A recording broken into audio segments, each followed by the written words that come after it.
For USCFootball.com, I'm Keely Eure here with your Trojan football update for July 28th. The Trojans are just one day away from starting their season as they kick off fall camp tomorrow. They also just finished Pac-12 Media Days, where we heard from Clay Helton, Sam Darnold, and Cam Smith. USC was voted to win the Pac-12 championship in an annual preseason media poll, which just confirms the expectations that are surrounding this season. And Clay Helton was actually asked about those expectations, not only for the team, but for Sam Darnold during Pac-12 Media Days quite a lot. And he said, I'm just taking it one day at a time. He's preaching to the team, live in the now, live in the moment. He said guys like Sam Darnold, they don't get to live this part of their lives again. It's here and now, and that's what he wants Sam to do. Live in the moment and just be the best that he can be as it goes on. And as for Sam Darnold, he was easily the most popular person at Pac-12 Media Days. Wherever he went, a huge crowd followed him. You could easily tell where USC was at Pac-12 Media Days because of that. But he said all this preseason hype is a little annoying. He said that he just wants to get on the field and instead of people predicting how he's going to play, to actually just play.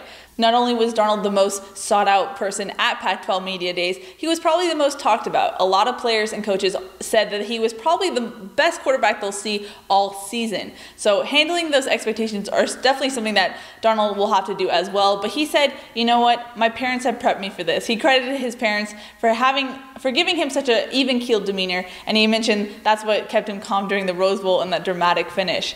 Cam Smith was also there as a representative for the defense, and he acknowledged that this was kind of a change of pace for him, being in front of so many cameras and reporters, but he also said that this is what's needed from him going forward. He acknowledged how there's a lack of leadership on the defense because so many defensive vets left. He realized in spring that, it's going to be up to him to fill that void of leadership that left. Smith said he put an extra emphasis this offseason into becoming more of a vocal leader. He told me his comfort zone is being that quiet guy on the field who leads by example, but he also said he realized he's the guy in charge now. He's one of the vets on the linebacking core, and that he needs to be that guy to mentor the younger guys like John Houston or Jordan Iosefa, who are going to be poised to have starting roles this coming September.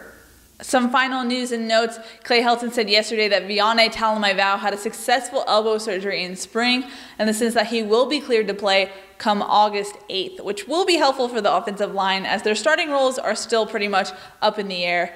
And if you want to head down to fall camp, make sure to circle 2 dates on your calendar, July 29th, which is tomorrow, and July 31st, as those are the only 2 days that will be open to the public. USC has a new rule regarding recruits, also involves NCAA, which means that they will be closing down practices to the public for the entire month of August. So make sure, like I said, get down there for those 2 days if you want to check it out. Be sure to check out USCFootball.com tomorrow, as the whole crew will be down there giving you the best news and notes on day 1 of fall camp. Well, I'm Keely Eure, and that's been your Trojan Football Update.